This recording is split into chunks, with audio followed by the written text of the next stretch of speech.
In this video, we're going to take a look at why you need to design your concepts to attack multiple defenses, and then actually get into the details of how to make that possible. But first, we have to establish why this is important to begin with. Defensive coordinators are pretty crafty. With pattern match and split field coverages and all the different types of fronts and pressures you're going to face, you need to have built-in solutions to as many problems as possible. Modern defenses are built in the same way to try and have solutions to everything that the offense can throw at them. So the coach who can create a system that has the most built-in solutions while still being player friendly, meaning it's easy for the players to learn and execute, they have a better chance of winning more games. Now, if you design your plays to only have solutions to a few problems, what happens when you face a defense that you don't have answers to? Either you're going to be relying on a very Mahomes-like player to bail you out, or rely on your ability to check into a new solution before the snap. Both of those can work fine, but we're not here to create something that works fine. We want to optimize, right? So let's get into it. First thing we're going to do is a split field concepts. That means on this side of the field, we call one thing. On this side of the field, we call another. So this right here, this is a variation of a smash combination, which is essentially like traditional smash is going to be corner, not that deep, usually like 6 steps, 8 yards, something like that, and a hitch. Okay, so it's a high-low on the corner.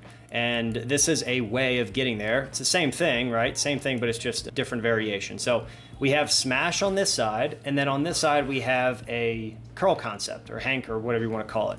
Now, this is traditionally a 2-high beater, and this is traditionally a 1-high beater. So this easy format, you can create this. This is one play. So in my offense, you can see down here, I'm going to move my face here.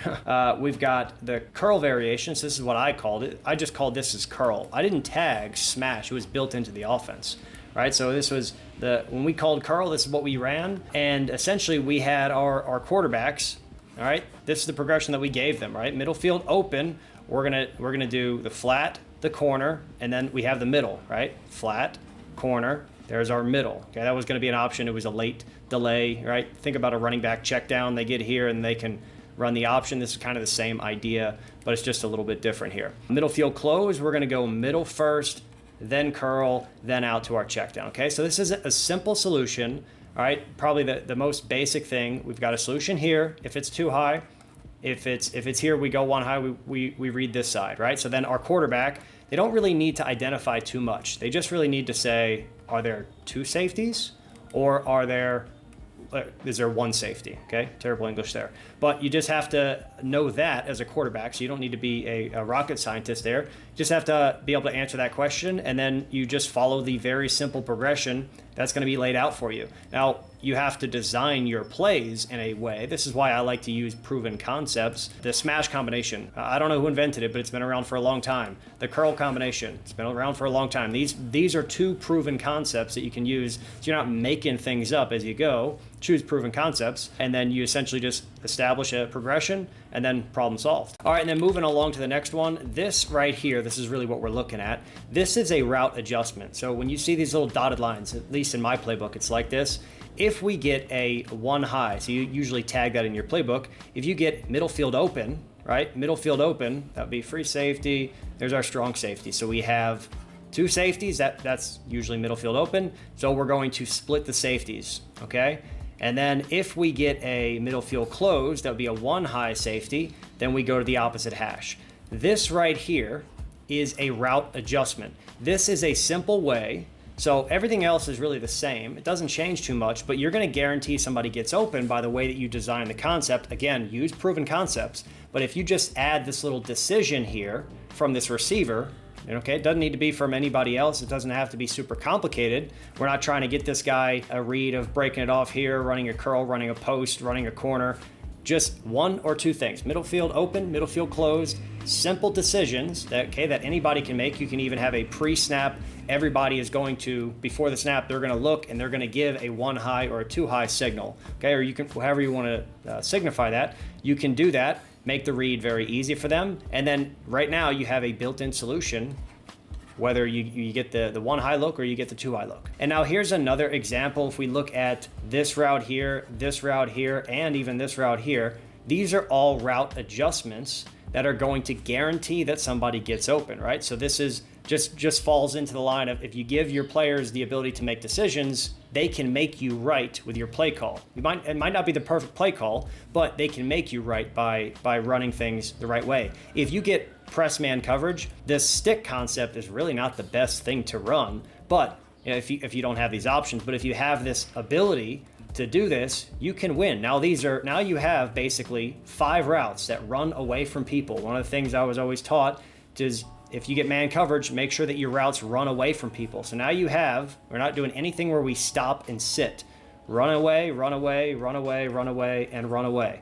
Okay? So if you have this little thing in here, if you zone, cool. If we get any type of zone, it doesn't really matter what the zone is, we find space. Okay? I also really like to give this guy the option of attacking outside first and then snapping it down just to get a little bit further away from that mic. Okay, create some space. I don't really care what they do, as long as, it's a little bit different with each guy. So whoever your quarterback and tight end are, they need to, or wide receiver, they have to be on the same page with that. But once they are on the same page, they can kind of just run with it. Giving this here, right, you're going to tell them, hey, if there's somebody covering this area, if you're covered, break and run the out. Okay, here, if you're pressed as the number 2 receiver, you have to run this flat route because you have to drive this guy away from this. This is really what we're trying to throw, okay? And then same thing running back. If it's zone, you settle. If not, if there's space out here, then we can go ahead and get to space, essentially. All right, and now we get to the third one. This is me saving the best for last year. This is what I prefer. All of these plays are in my offense, but just want to touch on this little detail here that makes a massive difference. Again, when you use the proven concepts, right? This is a drive concept. It's a variation of a drive concept, because I think a lot of people probably know drive like this,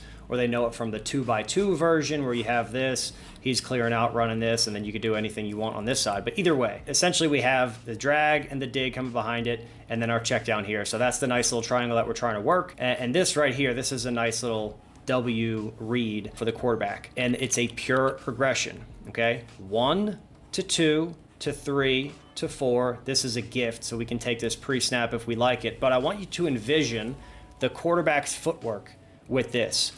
Think about that Madden cone from way back in the day, right? That's the first one. Then we're here, right? Then we're here, okay? It's just a simple scan across the field. This is the way you want to set your offense up, at least from my personal opinion. It makes everything easier for a quarterback. This is going to have a little bit of combination of multiple things here, right? So if we see this is a route adjustment. If you get press man, we're running the go, okay? So if not, we have off coverage, we have the out. Here, we can settle in zone, or we can run in man. Okay, this is a situation here. We have the hitch, we can stay in the flat. If it's man, we can press and we can run the in. Okay, so all of these things, we're kind of combining different things here, route adjustments as well. But the biggest thing for me, the most important, is the fact that this is a pure progression. We start over here, we work across the field to each read. Okay, very, very simple for your quarterback. They don't need to be a genius to figure it out. They just need to follow the progression. And again, I'm going to say it again because, it's extremely important. Use proven concepts. Don't go make up your own stuff, right? There's already enough stuff out there that works. It's proven to be effective. Just stick with what's proven to be effective and you'll be good. All right, now here's another version here. We have a bow concept. Okay, this is going to be our middle triangle again. We have the alert cover 4. If we want to take that, we can always take that. So there's built-in solutions to things. This is also using the same idea of an option route, right? So this player is going to make us right rather than just running here and settling. If it's going to be any type of man coverage, we can always have that be a little bit of a whip. And then we have this, again, this would be running away from people, running away from people, running away from people if we need to. So we have the man coverage stuff beat out. This middle triangle in general is a really, really great way to attack zone coverage as well. So this solves that problem. And again, my personal favorite, very simple for the quarterback to read, right? Right to left, okay? That's the easiest way for you to build things out for your quarterback, to make any quarterback a stud when it comes to making decisions, because really, that's what it takes to win. You have to have a quarterback who makes great decisions and gets your athletes the ball in space, right? So that's really what we're looking for as an OC when we're trying to design things. And then real quick, I want to touch on this before we just leave it, because it's the most important aspect of this. It's one thing to design all these cool fancy plays, right? But if you don't have the protection for it, you can't do anything, right? So that's the main thing. You have to set this up properly with your offense, right? So one of the main ones that I basically use two main protection would be a big on big and a half slide. So this right here is an example of a half slide that you can have this. Now, if we take this, let's apply these half slide rules. Let's see how that would work out in some of these different concepts. So here, this would have to be a half slide to the right side away, right? And then we'd have to man up here, and then he would check and get out to the flats. You can technically have this be a half slide into the boundary away from the quarterback's first read, which is normally what I like to do. But then your running back would probably start on this side and quickly check and get over to the flats. They can't hang out too much in the middle here, okay? Otherwise, it's going to create problems. So just make sure that you're aware of the positives and negatives to setting these things up. Here, this would be a situation where you'd have to slide here, okay, again, towards the quarterback's first read. We check opposite, we get to our check down path here. So this is just how you need to think about it. It's never just the passing concept. If you cannot logically explain the pass protections that go along with it, you're not going to have success with it. So you always have to consider that and make sure that's a fundamental part of your teaching. All right, now moving on from the pass game, you also have to think about the different fronts that you're going to face and the different pressures and everything like that, the numbers in the box and all that. So this is right here, we have two different things on the screen, right? This one right here is going to be just inside zone. You can see this covered versus uncovered rules. Essentially, all you really need to do is define rules for all of your schemes. And you might have different rules for 3-man and 4-man fronts, right? Odd and even. I have that for a handful of my different concepts, right? But as long as you're clearly defining what that is, then your players have the ability to handle all the different fronts that you're going to face. And when you do this, when you create your rules, right? I have a ton of different videos on my channel talking about different rules. When you create them, always go and test, right? What does this look like versus an under, versus an over? What does it look like versus a 3-3 with 2 4-eyes or a 5-tex? You have to look at those, right? 3-3 stack.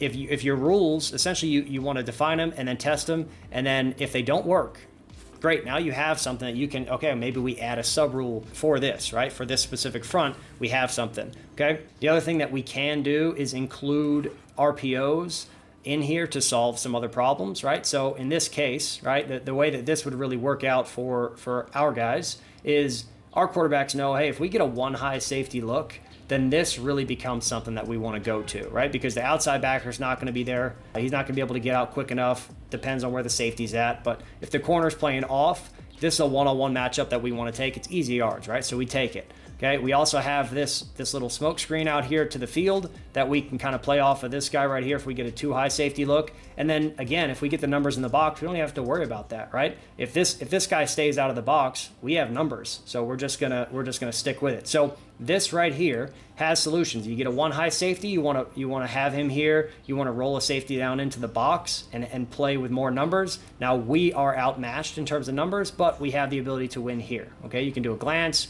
you can do a fade, you can do an out, you can do a hinge, doesn't really matter, right? You just want to have solutions built in for it. Okay, if we have this guy squeezing into the box, we can always take this smoke screen here, and then if we have our normal box, we just run the ball, right?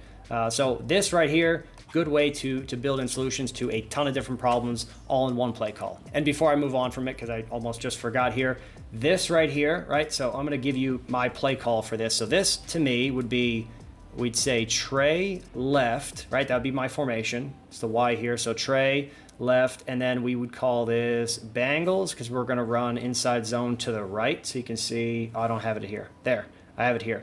Bengals to the right, since you would be to the left.